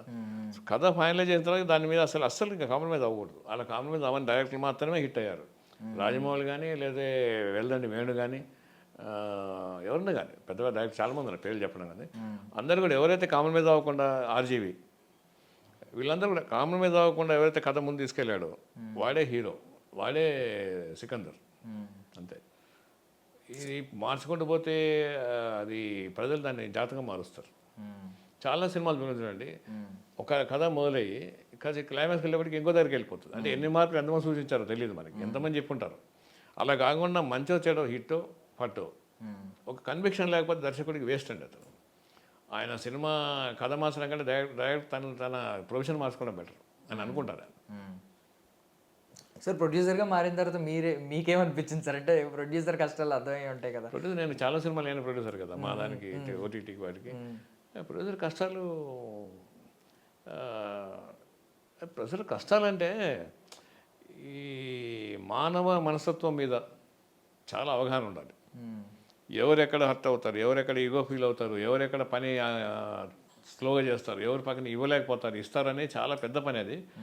సరే నిర్మాత మన సంకల్పం అంటే ఇప్పుడు యాక్చువల్ నాకు అడ్వాంటేజ్ ఏంటంటే నేను డైరెక్టర్ కాబట్టి నాకు తెలుసు ఏం జరుగుతుంది అనేది, ఏం జరగట్లేదు అనేది. అప్పుడు ఇబ్బంది ఉండదు. వేరే నిర్మాత యాక్చువల్గా ఇప్పుడు హాలీవుడ్లో ప్రొడ్యూసర్ అంటే అన్ని విషయాల్లో అథారిటీ ఉంటుంది వాళ్ళకి. అక్కడ ఈవెన్ అక్కడ ఫిల్మ్ ఇన్స్టిట్యూట్లో కూడా ప్రొడక్షన్ ఎగ్జిక్యూటివ్ అనే ఒక కోర్స్ చేస్తే దర్శకత్వం, స్క్రీన్ ప్లే అన్నీ నేర్పిస్తారు వాళ్ళు. అన్ని అథారిటీ ఉంటేనే ప్రొడక్షన్ చేయగలుగుతాం. ఇక్కడ కొంతమంది ప్రొడ్యూసర్లు మంచి ప్రొడ్యూసర్లు ఉన్నారు, దట్ ఈజ్ ఓకే. కొంతమంది మాత్రము ఇన్వెస్టర్స్ ఉన్నారు, ఇన్వెస్ట్ చేస్తారు డబ్బులు. కొంతమంది కాంబినేషన్ మీద వర్క్ చేస్తారు. అట్లా ఉన్నారు. కానీ ఇదే కథని తీయాలి, ఒక మంచి దర్శకుని పెట్టుకొని ఈ కథని ఎట్లాగా నేను హిట్ చేయాలనేది తక్కువ మంది ఉన్నారు. అట్లా ఉన్నారు అలాంటి వాళ్ళు. వాళ్ళగా అంటే బాగానే ఉంటుంది. సో పర్పస్ ఉండాలి ఏదైనా సినిమా. డెఫినెట్గా సినిమా అనేది ఒక వ్యాపారంగా తీసుకోవద్దండి. వ్యాపారంగా తీసుకున్నా కూడా ఇప్పుడు హోటల్ వ్యాపారం చేస్తారు ఒకడు, కేవలం వ్యాపారం కాదు కదా, రుచి కూడా చూడాలి, వంట మాస్టర్ని పెట్టుకోవాలి, అన్నింటి మీద అతనికి ఉండాలి కదా. ఒక మెస్ పెట్టుకుంటే ఎన్ని ఉంటే ఒక సినిమా పెట్టుకుంటే ఎన్ని ఉండాలా, చాలా ఉండాలి కదా. అందుకని లేదా సినిమా మెస్ అయిపోతుంది గ్రిప్ లేకపోతే. అది నా ఉద్దేశం. అండ్ సినిమాకి ఇది ఆర్ట్ ఫామ్ కంప్లీట్లీ. కాకపోతే దీనికి ఉన్న పవర్ ఏంటంటే ఈవెన్ ఇప్పుడున్న జెన్జీ కూడా ఇంట్లో అమ్మా నాన్న చెప్పిన మాటలని వాళ్ళు మంచి చెప్తూ ఉంటారు, కానీ అవి వినరు. అదే ఒక స్టేజ్ ఎక్కి ఒక హీరో చెప్తుంటే దాని స్టేటస్ల కింద రోజు పెట్టుకుంటారు, అది ఫాలో అవుతారు. సో ఆ పవర్ ఉంది సినిమా వాళ్ళకి కానీ సినిమాలకు కానీ. గవర్నమెంటే ఫామ్ చేస్తూ ఉంటాయి. ఇప్పుడు ఆయన విజయ్ గారు సీఎం అయినాడు, power of cinema. Government form చేయగలిగిన పవర్ ఉంది. అంతే కదా. ఒకప్పుడు గవర్నమెంట్ సబ్సిడీ కోసం ఆధారపడ్డ సినిమా వాళ్ళు గవర్నమెంట్ ఏర్పాటు చేసి తీసుకొచ్చారు. Simple logic. అంటే ఇప్పుడు ఇంత కదా ఎంజీఆర్ ఎన్టీఆర్ తర్వాత మన విజయ్ చూసినా కూడా, అంటే పవన్ కళ్యాణ్ గారు చూసినా, వీళ్ళందరూ కూడా సినిమాని ఒక పవర్ తెలుసుకున్నారు, దాన్ని ప్రజల కోసం వాడారు. వ్యక్తిగత ఇమేజ్ కోసం బిల్డ్ చేసుకొని వాడలేదు వాళ్ళు. పవర్ మాకు వచ్చింది, దాని ప్రజలకు ఏం చేస్తాము అనే దానిలోనే ఉన్నారు పవన్ కళ్యాణ్ గారు కానీ ఇతను విజయ్ కానీ వీళ్ళంతా కూడా, విజయ్ గారు అని అనిపిస్తుంది. అంటే ఇప్పుడు ఈ మాధ్యమాన్ని కరెక్ట్గా వాడుకుంటున్నారు చాలామంది అని మీరు భావిస్తున్నారు. బికాస్ పెద్ద సినిమా వచ్చింది నిజంగా మీరు అన్నట్టు, ఆ రేంజ్లో ఉన్న హీరో అలాంటి సబ్జెక్ట్ ఒప్పుకోవడం అనేది చాలా గొప్ప విషయం. అంతే కదా, ఒక సోషల్ కాజ్ ఉన్న సినిమా. కానీ ఏం చేస్తారంటే ఈ జాహ్నవి హీరోయిన్ ఇలా ఉంది అలా ఉంది చెప్తారు. అది ఒక్కటే అంశం కాదు కదా, మొత్తం మిగతా సినిమా కష్టం ఏమైనట్టు మరి అయింది. డైరెక్టర్ కష్టం ఎక్కడ పోయింది, హీరో కష్టం ఎక్కడ పోయింది, కష్టం అంటే ఉంది కదా, దాని గురించి మాట్లాడాలనుకుంటా. ఈవెన్ నిన్న ప్రెస్ మీట్లో కూడా ఆయన కొంచెం బెండ్ అయిపోయారు. అంటే డైరెక్టర్ గారు కూడా అన్నిటికీ సమాధానం చెప్పలేక కొన్ని వాటికి ఏమన్నారంటే పరభాషా నటుల గురించి. నాకు నచ్చింది ఏంటంటే అతను సారీ చెప్పారా, అవసరమే లేదు. అతను హీరోయిన్ క్యారెక్టర్ని కన్సీవ్ చేశాడు. అది ఎక్స్పెరిమెంట్ జనానికి నచ్చిందని జనం మనకి నృత్యం రాస్తారా, లేకపోతే మనకి మెసేజ్ పెడతారా, ఎస్ఎంఎస్ చేస్తారా ఇలా చేయండి అని? అలా కాదు కదా. మనం అనుకుంది జనానికి పంపించాము, 90% నచ్చింది, 10% నచ్చలేదు, ఏం పోయింది అట్లా? సారీ అని చెప్పి వెనక్కి తీసుకుంటాను చెప్పాల్సిన అవసరమే లేదు. అంటే ఆయనతో నాకు పరిచయం లేదు, బట్ అలా అనిపిస్తుంది నాకు, అంత అవసరం లేదు. బుచ్చిబాబు గారు సారీ చెప్పడం మీకు నచ్చలేదు. ఈవెన్ అనంత్ శ్రీరామ్ గారు కూడా సేమ్ కమెంట్ చేశారు, నాకు నచ్చలేదు ఆయన సారీ చెప్పడం. ఎందుకు చెప్పాలి సారీ చెప్పడం? ఎందుకు? నువ్వు అనుకుని చేసింది కాదు కదా. ఇప్పుడు ప్రజలంతా వచ్చి అంతా కలిసి నువ్వు సర్వే చేసి వాళ్ళంతా నీకు ఈ కథ మీద ఓట్లు వేసి ఈ క్యారెక్టర్ వేస్తా కాదు కదా. నీ క్రియేటివ్ ఐడియాని ప్రజెంట్ చేసావు, 90% నచ్చింది, దట్ ఇస్ ఓకే. నచ్చదానికి ఎందుకు టెన్షన్ పడతాం? అది మీ పర్సనల్గా అడుగుతున్నాను సార్. జాన్వీ కపూర్ క్యారెక్టర్ మరీ అంత బ్యాడ్గా ఉందా? మీకేమనిపించింది? అంటే దాన్ని ప్రతి ఒక్కరు క్వశ్చన్ చేసేలా ఉందా? బికాస్ చాలామంది ఏమంటున్నారంటే చాలా హార్ష్గా ఉంది కదా, అమ్మాయి చాలా బోల్డ్గా ఉంది కదా, ఈవెన్ చున్నీ ఇలా తీయడం ప్రతిసారి, ఒకసారి సడన్గా ఆమె బాగా సెన్సిబుల్ అయిపోవడం, ఇలా క్వశ్చన్ చేస్తున్నారు. బట్ అది నిజమే కదా. ఇప్పుడు ఆమె అగ్రెసివ్గా ఏదో మూడ్లో చున్నీ తీయడం వేరు, ఎవరో వచ్చి నిజంగానే కట్ చేయడం, అది చాలా సెన్సిబుల్ థింగే ఒక అమ్మాయి అక్కడ. కానీ చాలామంది దీన్ని పాయింట్అవుట్ చేస్తున్నారు, ఏంటి ఆమె చాలా హార్ష్ కదా, ఇక్కడే ఒకసారి సెన్సిబుల్ చేయడం అండ్ ఎందుకు అంత అవసరం లేని బోల్డ్నెస్ అని చెప్పి కొంతమంది, మీకేమైనా అంత బ్యాడ్గా అనిపించిందా? టూ బ్యాడ్గా అట్లా అనిపించలేదు, బ్యాడ్గా అనిపించలేదు. ఎందుకు అనిపించలేదంటే ఇప్పుడు మనం సోషల్ మీడియా, ఇంటర్నెట్ అన్ని ప్రపంచంలో ఏమి బోల్డ్గా చూపిస్తే ఏంటి కొమ్మ మునిగింది ఏముందంట. అదే నచ్చుతుంది, నచ్చుతుంది, లేకపోతే లేదు. దాన్ని మనము ఒక అంశమే జడ్జ్ చేయడం అనేది కొంచెం కష్టమే, అది అవసరం కూడా లేదు. అంటే ఇప్పుడు ఎలా ఉంటుందంటే ఒక మొత్తం అంత కష్టపడి ఇల్లు కట్టాక అది కిటికీ సరిగ్గా లేదు, లేదా డిస్టర్బెన్స్ సరిగ్గా పెట్టలేదు అన్నట్టు ఉంటుంది. అంత కష్టం అంతా ఎక్కడ పోతుంది. నా ఉద్దేశం ఏంటంటే అది అంత పాయింట్ అవుట్ చేయాల్సింది కాదేమో అనిపించింది నాకు. మరి ఆయన సారీ చెప్పడము, ఇదంతా ఒక ఇష్యూ చేయడము, దానికి మళ్ళీ జయా బచ్చన్లో సమాధానం చెప్పింది. ఆమెమంది, ఎట్లాగా ఆర్టిస్ట్ని మీరు బ్లేమ్ చేస్తారు, అది కథ ఎట్లాగా రాస్తే డైరెక్ట్ ఎట్లా చెప్తే అలా చేయాలి కదా అని చెప్పింది ఆమె. సో ఎందుకు బ్లేమ్ చేయాల్సిన అవసరం ఉంది? అది ఒక కళారూపం, అది ఈ ఆర్ట్ ఫామ్. నచ్చిందా ఓకే, నచ్చలేదు అది వదిలేసి మిగతాది ఎంజాయ్ చేయాలి. మనకు భోజనం పెట్టాను, మొత్తం అంతా భోజనాల్లో అన్నీ బాగున్నాయి, నీకు కాకరకాయ కర్రీ నచ్చలేదు, అసలు మొత్తం విస్తృతి తోసేయక్కర్లేక అది పక్కన పెట్టేసి అయిపోతుంది, simple. And one more thing, Anant Sriram గారిని అందరూ చాలామంది క్వశ్చన్ చేశారు, ఆ పాట ఏంటి అసలు, వారానికి 1000 నాకు వస్తుందా, ఏంటి ఆ పాట అని చెప్పి చాలామంది క్వశ్చన్ చేశారు. మనకి ఐటమ్ సాంగ్స్ ఏం కొత్త కాదు, పూరి జగన్నాథ్ గారి సినిమాలు, రాజమౌళి గారి సినిమాలు, సుకుమారి గారి సినిమాలు, అంటే అమలాపురం. ఈ క్వశ్చన్ నేను సమయం ఎందుకు చెప్పలేనంటే ఐటమ్ సాంగ్ నా సినిమాలో లేవు యాక్చువల్లీ. మీకు ఎప్పుడు అందుకే నేను మిమ్మల్ని అడిగాను సార్, నాకు తెలియదు ఎలా ఉంటాయి. ఇప్పటికింకా నా వయసు నిండా 16 నేను ఎంజాయ్ చేస్తాను చూసి. అంతకుమించి అనసూయమ్మ గారి సాహిత్యం ఇప్పుడు అసలే ఐటమ్ సాంగ్, అది దానిలో సాహిత్య విలువలు ఎక్కడ ఉంటాయండి? ఏదో కొంత దాయి, వారానికి కొంచెం ఇవి అలాంటిదే ఉంటుంది కదా. అంతకుమించి సాహిత్యంలో రాసే ఒక ఉన్నారు, ఆయన రాశారు. ఎవరు రాశారు? సిరివెన్నెల గారు రాశారు, ముసుగు వేయక మనసు మీద అని. అదే ఐటమ్ సాంగే. అందరూ అలా రాయాలని ఎక్స్పెక్ట్ చేయలేం, అందరికీ అంత ప్రతిభ ఉంటుంది లేకపోతే అంత అవకాశం ఉంటుంది అనుకోలేను. అందుకని అన్నసీనమ్మ గారి గురించి మనం ఏం చేస్తాము, మంచి రైటర్ ఆయన అంతే. ఐటమ్ సాంగ్ గురించి కూడా సాహిత్య విశ్లేషణ చేయడం అనేది అంటే నాకు అంత విద్య లేదు, అంటే అంత ప్రతిభ లేదు. ప్రతిభ లేదంటూనే గట్టిగా వేశారు అనిపించింది. ముసుగు వేగు మనసు మీద వారికి అర్థమైంది నాకు. కానీ మిగతాది వారానికి దాయి ఆ సేవింగ్స్ ఉంది పాట అనుకున్నాను ఫస్ట్, దాచుకుంటే ఉపయోగపడుతుంది కదా అనుకున్నాను. నాకు తెలియదు, ఎవరికి సరదాగా చెప్పారు. ఇదండి యాక్చువల్గా ఇది. ఈ అనేక సినిమాల మీద అన్ని కామెంట్ మనం చేయలేమండి, నా పని అది కాదు. సినిమా ఎంజాయ్ చేస్తాను, ఆ సినిమాలో వాళ్ళు ఏడుస్తే నేను కూడా ఏడుస్తాను. నాలో ఇంకా ఏడ్చే తత్వం ఉంది, వేరే వాళ్ళ మీద ఏడ్చే తత్వం లేదు. సినిమా చూసి ఏడుస్తే సినిమా తీసాలని చేయడం నేను, అందుకని ఐఎమ్ హ్యాపీ ఇప్పుడు నా ఉద్దేశం అది. సో మీరు మంచి ప్రశ్నలు అడిగారు, మీరు మంచి ఉత్సాహంగా ఉన్నారు, ప్రశ్నలు అడిగారు. సార్ ఇప్పుడు ఈ 2 దశాబ్దాలు పైగా ఆల్మోస్ట్ ఒక 3 దశాబ్దాలు చూసారు మీరు సినిమా ఇండస్ట్రీని, ఇంకొకటి 4 దశాబ్దాల నుంచి సినిమా ఇండస్ట్రీని లోపల నుంచి. నేను 86లో వచ్చానండి సినిమాకి, ఇండస్ట్రీకి. దాసరి గారి అసిస్టెంట్గా చేరాను 86లో. 87 ఇప్పుడు 26, 2026, 40 ఏళ్ళు. అంటే 40 years ఇండస్ట్రీ అని చెప్పలేను, కానీ 40 years ఇండస్ట్రీలో ఉండగలిగానని చెప్తున్నాను, అది చెప్పగలను. నేను ఇండస్ట్రీ 40 years అని చెప్పను. 40 ఏళ్ళుగా ఈ ఇండస్ట్రీ నాకు ఫుడ్ పెడుతుంది. ఇంకా ఇప్పటికి కూడా మనం సినిమాలు చేసే పరిస్థితిలో ఉన్నాము, మరి ఏ వాడుతున్నాము, ఇంకా ప్రాజెక్ట్ చేస్తున్నాము అనేది చేస్తున్నాం కాబట్టి ఇంకంతే. సంగీతం గారు అంత అదృష్టం నాకు ఉంటుంది అనుకోను, కానీ అలా అదృష్టాన్ని నేను కోరుకుంటాను. ఆ వయసులో కూడా అని మనం ఏమైనా పోయినా ఎప్పుడు పోయినా కూడా మనం యాక్షన్ చెప్పి కట్ చెప్పేలా పోవాలి. యాక్షన్ చెప్తాం, కెమెరా తిరుగుతూ ఉంటుంది, అది చేస్తాడు. కటింగ్ చెప్పడం అంటే మనం ఉండం అక్కడ. అలాంటి సన్నివేశం నచ్చుతుంది మనకి. నేను ఊహించుకుంటాను, నాకు నేను అలా జరిగితే హ్యాపీ. అద్భుతం. అండ్ మీరు సినిమా ప్రేమికుడిగా అడుగుతున్నాను ఈ క్వశ్చన్, అప్పటికి ఇప్పటికీ ఏమన్నా సినిమా మీద ఉన్న గౌరవం ఏమన్నా తగ్గిపోతుంది, జనాల్లో ఆదరణ తగ్గిపోతుంది అనే ఫీలింగ్ ఏమైనా ఉందా? బికాజ్ ఇప్పుడంతా ఒకప్పుడు నిజంగా నేను నా చిన్నప్పుడు క్యూ లైన్లో నిలబడి చొక్కా లైట్గా చిరిగిపోయిన అందులో టికెట్ సంపాదించామని చెప్పి గొప్పగా బయటకు వచ్చేవాళ్ళం. ఒక స్టార్ హీరో సినిమా, చిరంజీవి గారి సినిమానో ఎవరైనా సినిమానో వస్తే అలా బయటకు వచ్చేవాళ్ళం. బట్ ఇప్పుడు చాలా లైట్ తీసుకుంటున్నారు, ఆన్లైన్ బుకింగ్స్, ఓటీటీలో చూద్దాంలే. ఏమైందంటే మీకు ఉదాహరణ చెప్తా. నేను చిన్నప్పటి నుంచి అన్నం తింటా ఉన్నా, భోజనం మా అమ్మ వండి పెట్టేది. తర్వాత పెళ్ళాక నా భార్య వండి పెడతా ఉంది. ఇంట్లో ఉన్నప్పుడు ఇంట్లో తినేవాడిని, బయటకు వస్తే షూటింగ్లో తినేవాడిని, హోటల్లో తినేవాడిని. ఇప్పుడు స్విగ్గీ తెప్పించుకుంటాను. అన్నమే ఉంది కదా, గౌరవం ఏం తగ్గింది? అది లేకపోతే కడుపులో నిలుతుంది. కడుపుకి ఎట్లాగైతే మనం ఆహారం తీసుకుంటామో మన మెదడుకి సినిమా అంతే. సినిమాలో వినోద సాధన ఏదైనా సరే దాన్ని అనేక రూపాయలు మార్చుకుంటుంది. But film is a film. I enjoy it. మనం ఎంజాయ్ చేస్తాం. సినిమాని ఆపేయండి, సినిమాలు కానీ అసలు ఇమేజెస్ కానీ వీడియో కానీ మొత్తం ఆపేసేయండి, ప్రపంచం ఒక క్షణం కూడా ఉండలేదు. వాళ్ళు పిచ్చలు అయిపోతారు. ఎందుకంటే వాళ్ళకి అది లేకపోతే నాగస్వరం ఊదకపోతే పాము ఎలాగైతే ఆగిపోతుందో ప్రపంచంలో ఆగిపోతుంది. సో అందుకని ఐ లవ్ సినిమా. నేను సినిమాని బహుశా తింటాను కూడా రోజు. తింటుంటే సినిమా చూస్తాను, అది తినడం అంటే అదే. సో అందుకని సినిమా ఏం మారలేదు, గౌరవం ఏం మారలేదండి.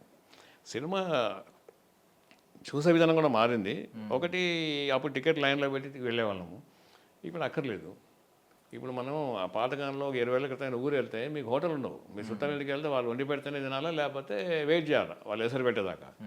ఇప్పుడు ఎక్కడ మీకు అవసరం ఉంది, మీరు ఎక్కడ బస్ దిగగానే ఎదురుగా హోటల్ ఉంటుంది, పక్కన ఇంకో హోటల్ ఉంటుంది. అట్లా అవైలబిలిటీ పెరిగింది. సినిమా కూడా మన చుట్టూ వచ్చేసింది. అది సినిమా కోసం మనం పరిగెత్తక్కర్లేదు, సినిమా మన పరిగెత్తిస్తుంది, మన దగ్గరకు వచ్చేసింది.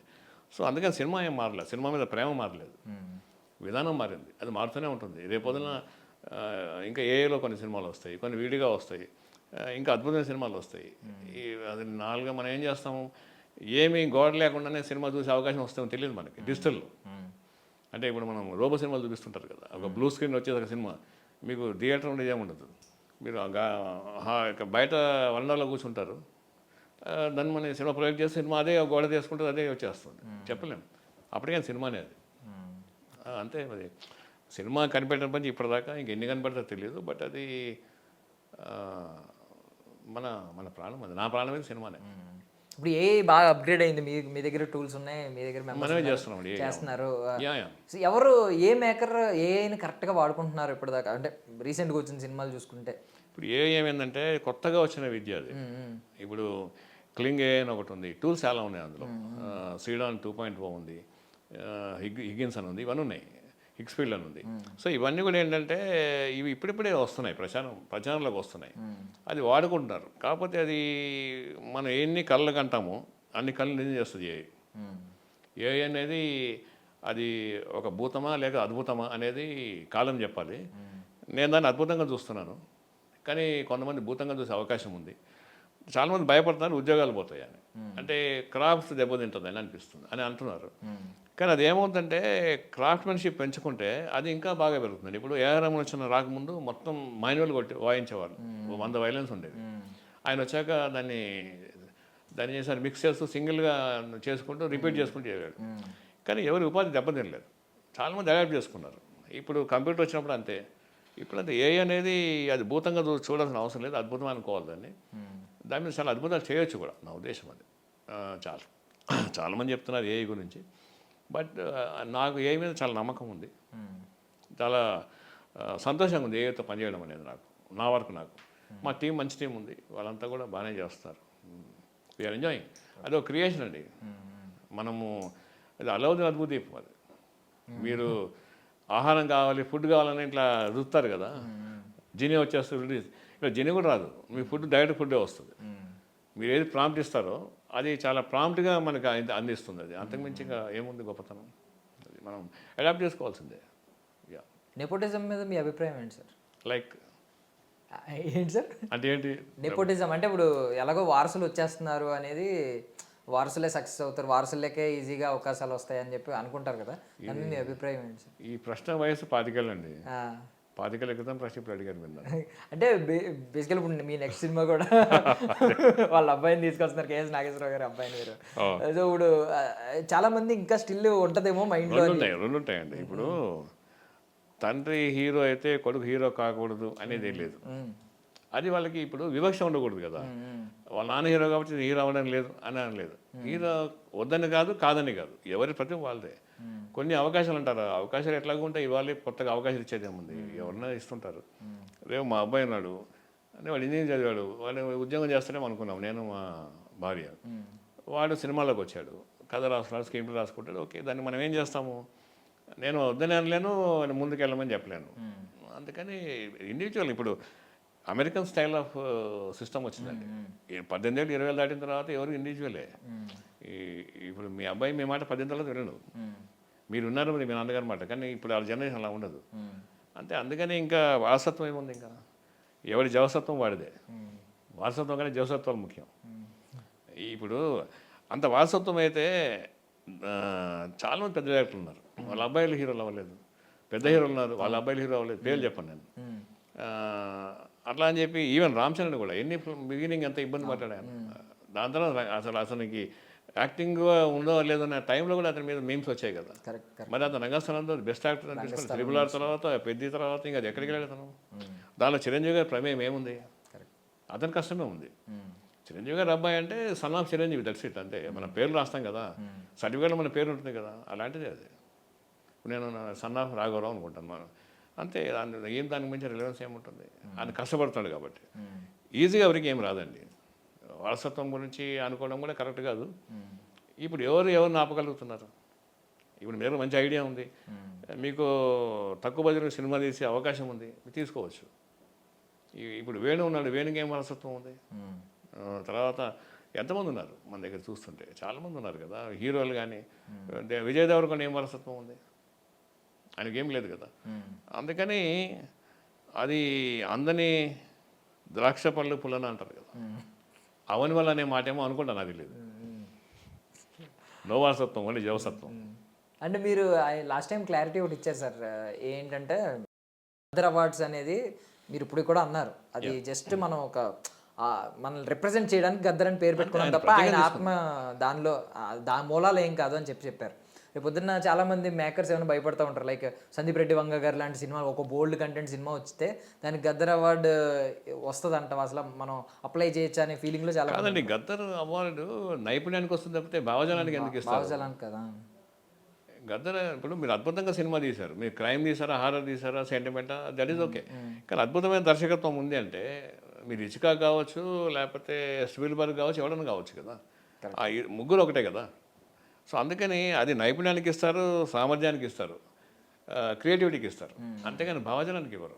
అంటే మొన్న విమర్శలు వచ్చినాయి, మీ దాకా వచ్చినాయి లేదు తెలియదు, మేమర్స్ దగ్గర కానీ వీళ్ళ దగ్గర కానీ, అల్లు అర్జున్ గారికి అవార్డు ఇచ్చినప్పుడు అది ఆయనకి నేషనల్ అవార్డే వచ్చింది. ఆయన చేసిన ఎంత కష్టపడ్డారో నటనలో అంతా తెలుసు. బట్ ఇదేంటి ఆయన కొంచెం ఎర్రచందనం దొంగ కదా, అలాంటి వ్యక్తికి గద్దర్ అవార్డు ఇవ్వడం ఏంటని కొంతమంది కమెంట్లు చేశారు, మీకు నెగిటివ్ కమెంట్లు. సో వాళ్ళకి ఏం సమాధానం చెప్పాలి? కాదండి, ఎర్రచందనం అతను అనేది ఆయన నటుడిగానే చేశాడు కదా. ఎర్రచందనం స్మగ్లర్ కూడా అంత సరిగ్గా చేయలేకపోతే, స్మగ్లర్ కాకుండా ఆయన ఒక హీరోలాగా బిహేవ్ చేసి ఎర్రచందనాన్ని ఆ ఎక్స్ప్రెషన్ ఇవ్వకపోతే అవార్డు ఇవ్వరు ఆయనకి. అతను ఎర్రచందనం దొంగ అంటే ఇంకా ఎక్కువ కష్టపడాలి, ఎందుకంటే జీవితంలో దొంగతనం చేయలేదు కాబట్టి. నిజంగా స్మగ్లర్ తీసుకొచ్చి యాక్టింగ్ చేస్తే కొంతనే చేస్తాడేమో. ఈయన అసలు ఈయన జీవితం వేరు, ఆ జీవితం వేరు కదా. నటన అంటే అదే కదా, అడాప్ట్ చేసుకోవడమే కదా. విభిన్నమైన జీవితాన్ని విభిన్నమైన అభినయంతో మెప్పించడమే దాని ఉత్తమ నటన. దానికి నాకు కూడా అర్థం కాలేదు, ఎందుకంటే స్మగ్లర్కి అవార్డు ఎందుకు ఇవ్వాలి, దీనికి ఎందుకు ఇవ్వాలి అంటే ఎట్లా ఉంటుంది? అప్పుడు ఉత్తమ పాత్రలకు మాత్రమే ఇవ్వాలి, రచనకి ఇవ్వాలి. ఉత్తమ పాత్ర రచించాడు, ఆ పాత్రకి ఇవ్వాలి, రైటర్కి ఇవ్వాలి. ఈయనకేం సంబంధం? ఈయన అభినయానికి ఇస్తారు కదా.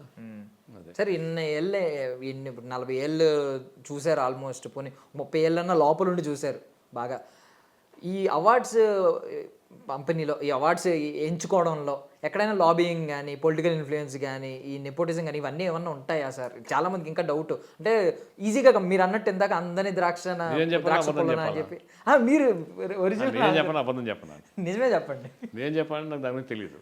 ఓకే ఓకే, అబద్ధం చెప్పలేను. Okay simple.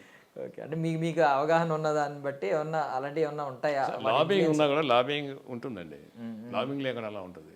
ఇప్పుడు మీరు అవార్డు కమిటీలో ఉన్నారు, మీ ఫ్రెండ్స్ నేను మీకు ఫోన్ చేస్తాను, దాన్ని మీరు పాటిస్తే లాబింగ్ అవుతుంది. మీరు ఎలా పాటించగలరు?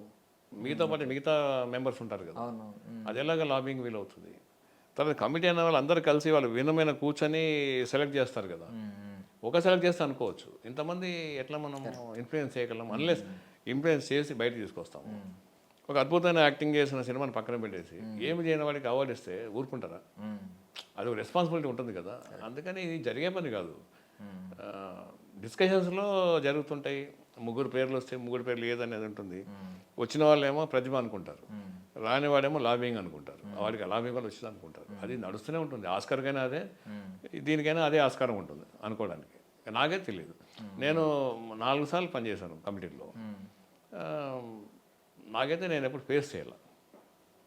సెన్సార్ చేస్తారు, మీరు సరే ఇప్పుడు అంటాం. సార్ మీరు సెన్సార్ బోర్డులో కూడా పనిచేశారు. అవునండి. సెన్సార్ బోర్డు మీద కూడా ఇలాంటి కమెంట్స్ ఉన్నాయి. అంటే చాలా మంది ఏంటంటే పెద్దవాళ్ళ సినిమా అయితే ఈజీగా వచ్చేస్తుంది సెన్సార్ సర్టిఫికేట్, మిగిలిన వాళ్ళకైతే కొంచెం లేట్ అవుతుంది, కొంతమంది ఇబ్బంది పడ్డారని చెప్తారు. మేబీ వాళ్ళ కంటెంట్ ఏంటి, లోపల ఏం ఇష్యూస్ ఉన్నాయి, ఎవరన్నా మనోభావాలు దెబ్బతింటాయి, ఇవన్నీ చూస్తారు సెన్సార్ బోర్డు. బట్ మాకు అదంతా తెలియదు. ఒక మేకర్ కొంతమంది చిన్నోళ్ళు ఎవరన్నా ఏం చెప్తారంటే, కొంతమంది చెప్పారు క్లియర్లీ ఇంటర్వ్యూల్లో చెప్పారు, చిన్న చిన్న మేకర్స్, మా సినిమా చిన్న సినిమా కదా మాకు అందుకని ఇబ్బంది పెట్టారు, సెన్సార్ బోర్డులో చాలా రోజులు పట్టింది, మాకు సర్టిఫికేట్ రావడానికి ఒక 5 నెలలు పట్టింది, ఇలా చెప్పారు. సో దాని మీద ఏంటి? సర్టిఫికేట్ 5 వేలు పెట్టడానికి ఉండదండి. సర్టిఫికేట్ దానిలో వాళ్ళు క్లియర్గా ఉంటుంది, ఇన్ని రోజులు ఇవ్వకపోతే మనం కంప్లైంట్ చేయొచ్చు. అంత టైం పట్టే అవకాశం ఉండదు. కాకపోతే ఏంటంటే కొన్ని మార్పులు చేస్తే, మార్పులు చేయకపోతే టైం పడుతుంది. మార్పులు చెప్తారు, మార్పులు చేయలేదనుకోండి అది వాళ్ళ పని అదే కదా. సెన్సార్ బోర్డు వాళ్ళ పని ఏంటి? ఇప్పుడు నేను బయట ఉంటే అట్లనే కామెంట్ చేసేవాడిని సెన్సార్ బోర్డు మెంబర్ కాకముందు. అయిన తర్వాత తెలిసింది అక్కడ లిమిటేషన్స్ ఏంటి, దాని పరిమితులు ఏంటి, పరిధులు ఏంటి అని. దానివల్ల నాకు తెలియదు మరి అట్లా వెంటనే చేస్తారు అనేది. నేను చేసిన సినిమాలు మీడియం సినిమాలు చూశాను, అన్ని బాగానే పద్ధతి ప్రకారం వెళ్ళిపోయినాయి అన్ని. మేము అనుకుని మేము చెప్పేవాళ్ళము, అది ఇంప్లిమెంట్ చేసేవాళ్ళు, ప్రొడ్యూసర్ని పిలిచి చెప్పేవాళ్ళు, ఆయన ఆమె ఆఫీసర్ ఉన్నారు కదా ఆమె చెప్పేవాళ్ళు, నడిచేది బాగానే జరిగింది అది.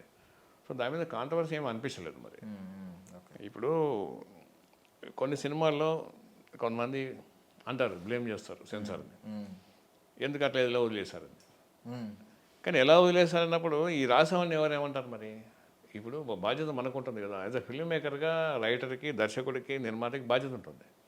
ఇది తప్పించుకోవడం కాదు కదా, ఇది చేయడం, అది క్రియేట్ చేయడం. నేను చాలా నీట్గా మ్యానిపులేట్ చేసినాను, సెన్స్ నుంచి బయటపడ్డానంటే అది ఎవరికి న్యాయం చేసినట్టు? నా ఉద్దేశం అది. మన పని మనం చేసుకుంటే అది ఓన్లీ వాళ్ళు చేసే పని వాచ్మెన్ పనే కదా. నువ్వు దొంగలు పెట్టి వాచ్మెన్ పట్టుకుంటే ఎట్లా అని అనుకుంటాను కొన్నిసార్లు, అన్నిసార్లు కాదు. సో నేను చాలా స్పెసిఫిక్గా ఉంటాను. అంటే ఐ మీన్ నేను అన్నిటికీ జర్నలైజ్ చేయను, నేను నాకు అనిపించినే చెప్తాను అంతే.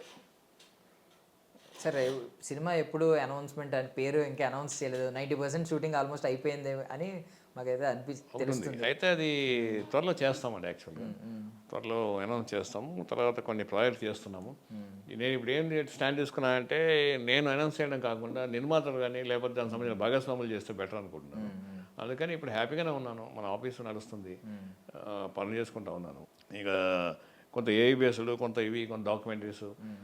నేను చెప్పే కదా, బహుముఖంగా వర్క్ చేస్తూ ఉంటాం మనం చేసి. ఏదేమైనా మా సంస్థ నడవాలి, మాకు ఏమంటారు ఉపాధి ఉండాలి అనేది మేము చాలా క్లియర్గా చేసుకుంటాం అంతే, సింపుల్. సో మీరు చాలా పెద్ద వ్యసన పరులు.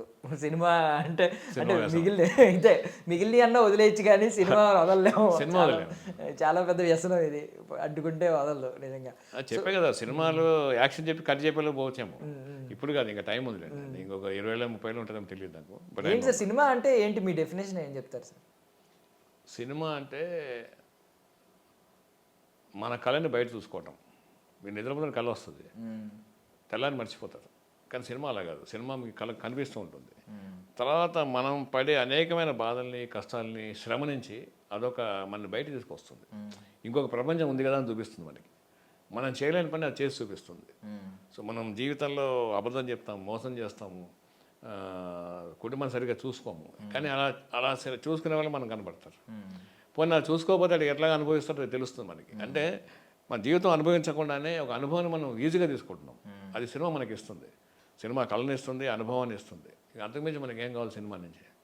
సినిమానే లేకపోతే జీవితం ఎలా ఉంటుంది? నిస్సారం అయిపోతుంది. చెప్పే కదా, ఈ మీడియా అంతా బ్యాన్ చేస్తే ఒక 10 నిమిషాలు బ్యాన్ చేస్తే ఉండలేరు మీరు. అంటే బ్యాన్ చేయడం అంటే ఆగిపోతుంది, టెక్నికల్గా ఆగిపోయింది అనుకోండి. మీ మొబైల్ పని చేయదు, మీరు వీడియో చూడలేరు, టీవీ పని చేయదు, సినిమా ఏమంటే అప్పుడు then entire world will go mad, పిక్చర్లు అయిపోతారు. అందుకని నేను సినిమా లేకపోతే కానీ సినిమా పిక్చర్ అనుకోండి. అప్పటి నుంచి అదే ఉంది, ఇప్పుడు అదే ఉంటుంది, చివరికి అదే ఉంటుంది. ఎవ్రీ టైం నేను ఆలోచిస్తూనే ఉంటానండి. యాక్చువల్గా ఎంజాయ్ చేస్తుంటా సినిమాలు చూస్తూ, సినిమాలు డిస్కస్ చేస్తూ, పుస్తకాలు చదువుతూ, ఇవన్నీ ఉన్నాయి. అందుకని అదొక మహాసముద్రం మనకి ఇచ్చాడు దేవుడు, ఇంకంతకంటే ఏం కావాలి. సో మీ నుంచి అద్భుతమైన సినిమాలు రావాలని మేము కూడా ఆకాంక్షిస్తున్నాం సార్. Thank you. సో అన్నారు కదా, ఇందాక విష్ చేశారు కదా, సంగీతం గారిలాగా కోరుకుంటున్నాను అంతే. సో మేము కూడా చాలా అద్భుతమైన సినిమాలు మీ నుంచి ఎక్స్పెక్ట్ చేస్తున్నాం సార్. బికాజ్ ఒక ట్రూ మేకర్ మీరు ఎక్కడ కాంప్రమైజ్ అయిన మేకర్ కాదు. ఈ కమర్షియల్ టెంప్లెట్ వీటి వెనక పరిగెట్టిన వ్యక్తి కాదు, కమర్షియల్ సక్సెస్ వీటి వెనక పరిగెట్టిన వ్యక్తి కాదు. కాబట్టి మీకు ఖచ్చితంగా మంచి జరగాలి, ఒక మంచి సినిమాలు రావాలని మనస్ఫూర్తిగా కోరుకుంటున్నాను sir. Thank you so much మీ విలువైన సమయం. థ్యాంక్ యూ ప్రియదర్శన్ గారు, చాలా మంచి ఉత్సాహకరమైన మాటలు చెప్పారు. I'm happy. అట్లాగే ఐ డ్రీమ్ ప్రేక్షకులకి నా అభిమాన ఛానల్ ఇది, ప్రేక్షకులకు కూడా నా అభినందనలు, యాజమాన్యానికి కూడా. Thank you so much. Thank you sir. And for more videos, Please subscribe to iDream. Please subscribe to iDream. Please subscribe iDream. And please subscribe to iDream. For more videos, subscribe to iDream. please like, share, and subscribe to the channel. Congratulations, iDream. subscribe to iDream. Subscribe to iDream. So subscribe to iDream Media. iDream team అందరికి huge congratulations. Please subscribe iDream Media. Please subscribe to iDream. Subscribe iDream. Please subscribe to iDream. iDream అంటే నా కళల ఛానల్ను subscribe చేసుకున్న నోరు తిరుగుతలేదు, మీరైతే గంట గుర్తు కొట్టండి. For more such videos, please subscribe to iDream. Subscribe to iDream. Please subscribe to iDream. Please subscribe iDream Media. Please do subscribe to iDream. Please subscribe to iDream Media. For best entertainment and information, please subscribe iDream. And don't forget to subscribe to iDream.